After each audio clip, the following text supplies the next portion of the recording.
Arkansas game would be a memory. That was we hadn't played our best during the game, and we're behind, and to get the football back, and with the stumble and fumble, the famous stumble and fumble, that we knocked the guard back. It wasn't just an accident. We knocked the guard back. He stepped on the quarterback's foot, trips, tried to brace himself, left the ball on the ground, and Billy Ratliff got on it. He also knocked the guard back, so it was a great play by Billy. And then we had to take the 66 yards, without throwing the football to win the game.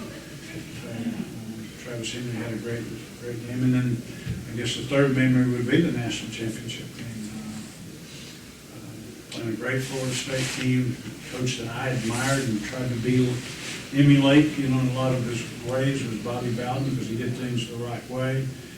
And, get a chance to play against him and beat him was a big deal. A lot went into that game. We were still like 2 days out.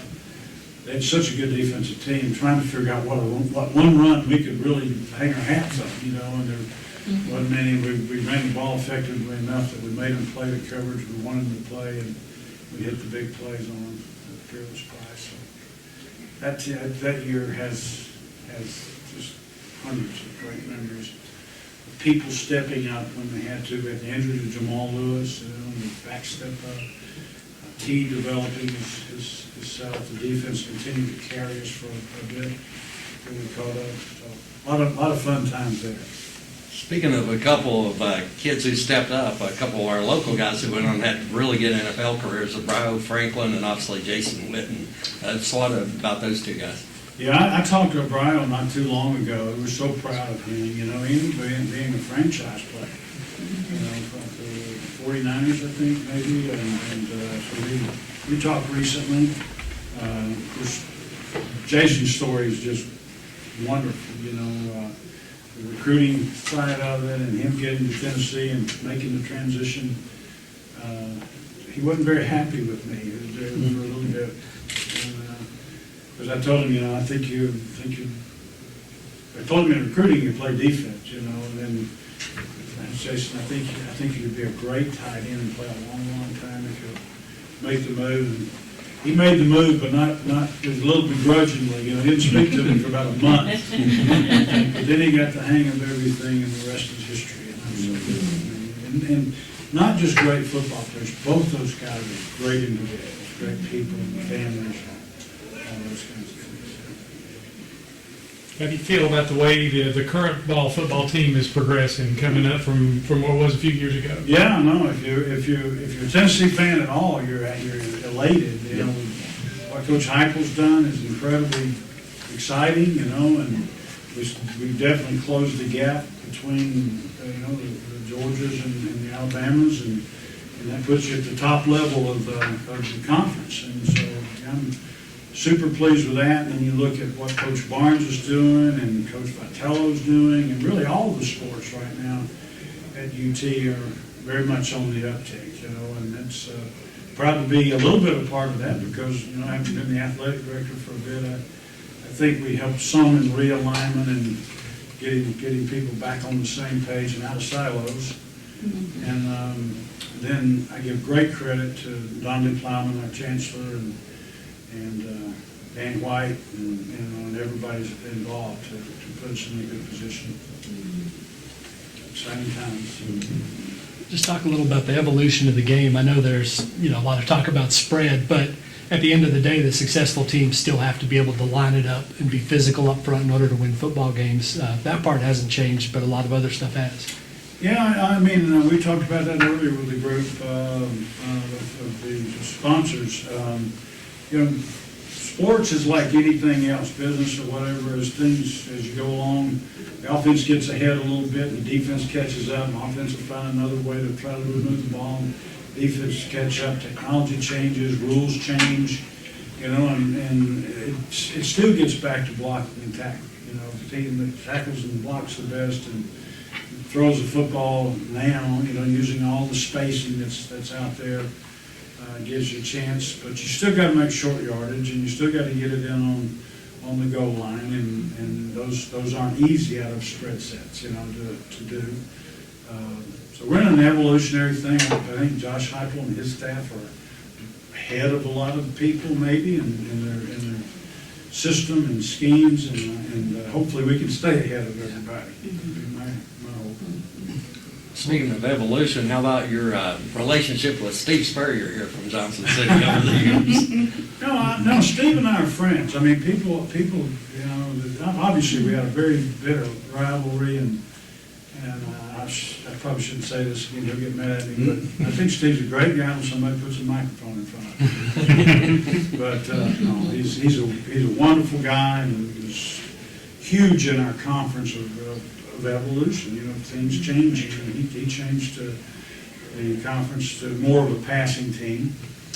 You know, always wish him and Jerry well, and they're good friends.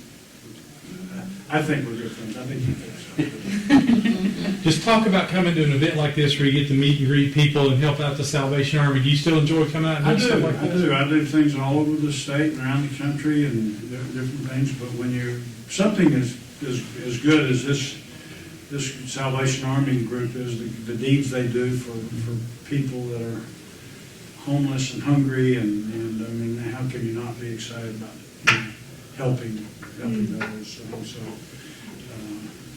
I'm pleased to still have enough umph maybe that people want to come out and hear me to hear more about Salvation Army or other really great charities that are around the country. I want to ask about Peyton Manning. He obviously got the reputation in the NFL. Nobody watches film like he did, and nobody was more prepared on the field, knew pretty much the opponent inside out. Did he kind of arrive at Tennessee that way, or did you see that evolve during his time there? No, he got there that way. I mean, I think he was watching film with his dad when he was 8. Wow. You know, when his dad was playing. I mean, I've heard all those stories about that. He's on the field throwing with all the receivers and stuff when he's just a little guy. And I think David Cook, helped him mature probably in those kinds of things along the way. And but nobody has ever been more prepared than Peyton Manning for it. And it's not just in his football. It's in his life, in his businesses, whatever. He's going to research and know the ups and downs of whatever he's doing. And he's such a great ambassador for the University of Tennessee, and wears his colors proudly. And that helps. That helps everybody. It helps tourism in the country or state. I mean, it helps, obviously reputationally with the university and support for all the sports, and particularly football. I mean, you flash him on the sideline, it's like, flashing, a movie star, really. I mean, so it's great for us.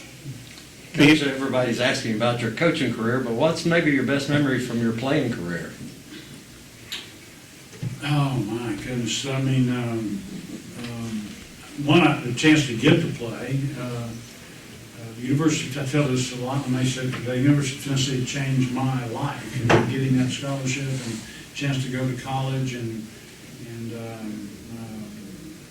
meet people and see things that I had no idea about coming from my hometown. I had great mentors as coaches in high school too, but until you experience it, that's probably not changed my life. It changed my children's life, my grandchildren's life with the education. So that would be one.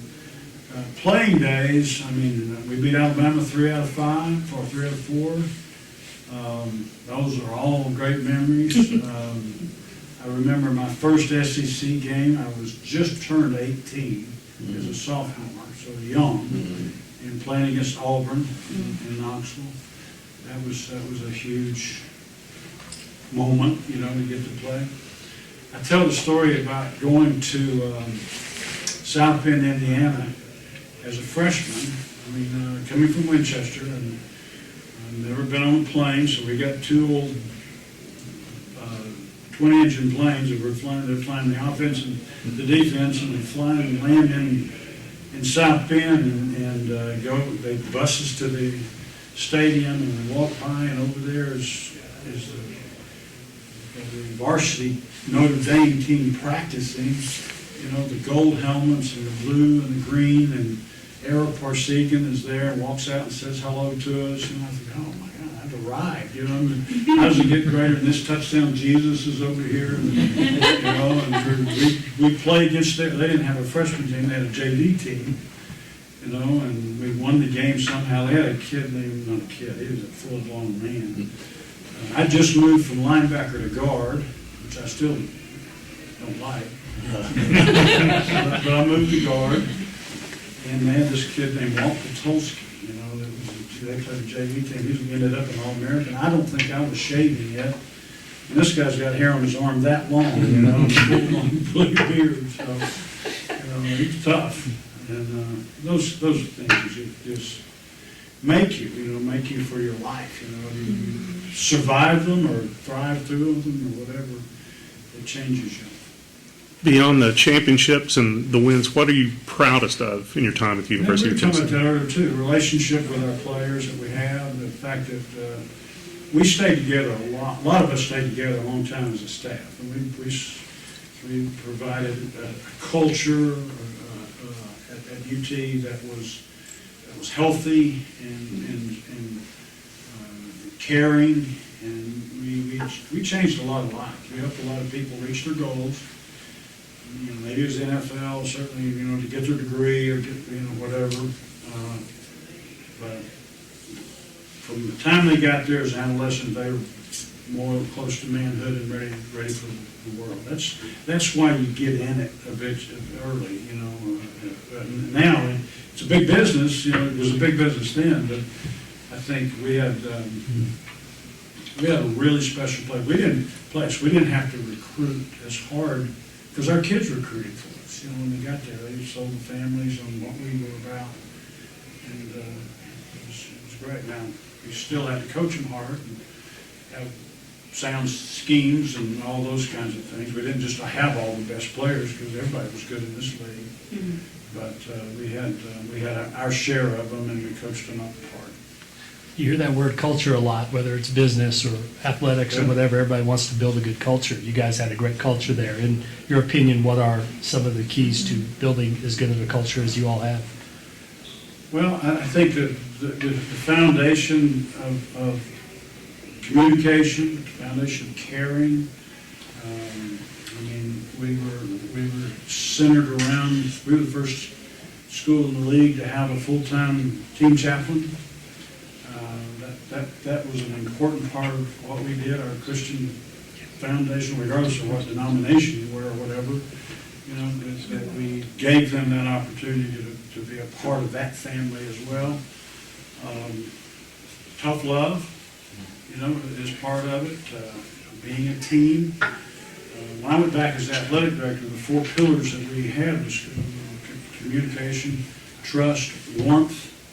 You know, you don't hear that every day. You know, I want to know that I care about you and you care about me, and we get things together. And the 4th one is intensity. You know, if you put any of those in any order, but we did that. We were able to do that as a team for most of our years. And sometimes we said this service. Sometimes you get 8 wins. That might be one of your best jobs because there's surrounding things that happen that you might not be able to control, you know, and it's not always about winning championships, but when they leave, that they're much better off than when they came. And we did that a lot. We recently lost one of our local legends, Johnny Mills. What are some of your memories of Johnny? Johnny was a character, you know. Everybody loved Johnny, and he was a great leader, you know, on the team, great player. Again, had the right stuff about him as a man, and he was much more than just a great Tennessee legend. He was just a real personality, and I know his family misses him every day.